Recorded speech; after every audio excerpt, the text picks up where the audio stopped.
పాణ్యం మండలం ఆలమూరులో వరి పండించిన రైతులను మాజీ ఎమ్మెల్యే కాటసాని రాంభూపాల్ రెడ్డి పరామర్శించారు. రాష్ట్రంలో వరి పంటకు గిట్టుబాటు ధర లేక పొలాల్లోనే వరి పంటను రైతులు నిల్వ ఉంచారు. ఈ సందర్భంగా కాటసాని రైతులతో మాట్లాడి వారి సమస్యలు తెలుసుకున్నారు.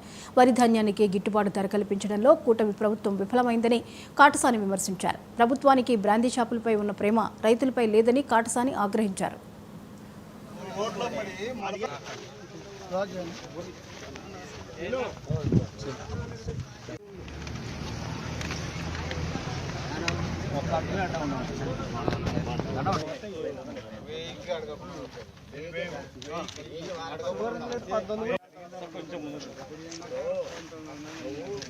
రైతులను మాత్రం అన్యాయం చేసే మాత్రం ఏ ప్రభుత్వం కూడా నిలబడదు.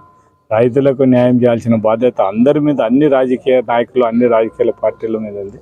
మేము ఉన్నప్పుడు రైతులకు అన్యాయం జరగకుండా ఖచ్చితంగా వాళ్ళకు గిట్టుబాటు ధర ప్రభుత్వం ద్వారానే కొనే పరిస్థితులు మేము ఆ రోజు చేయగలిగినాం. కాబట్టి మీరు కూడా ఖచ్చితంగా ఇప్పుడు రైతులు ఇంత ఒక్కొక్క రైతు దగ్గర 2 కార్లు కలుపుకుంటే మూటకు 1500 అంటే 1400, 1500 నష్టపోతే మాత్రం రైతు బతకడం చాలా కష్టం.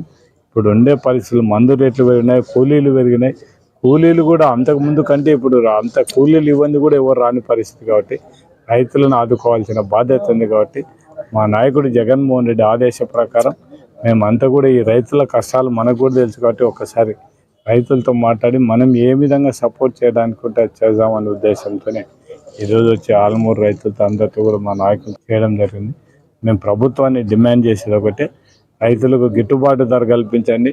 మీకు బ్రాందీ షాపుల మీద అంటే ప్రేమను కొద్దిగా దాన్ని పక్కన పెట్టమని కోరం, కానీ దానిలో ఉండే 100% రైతుల మీద చూపించకుండా కనీసం 60% రైతుల మీద ప్రేమ చూపించి రైతులకు అన్యాయం చేయకుండా చూడమని వాళ్ళ కూటమి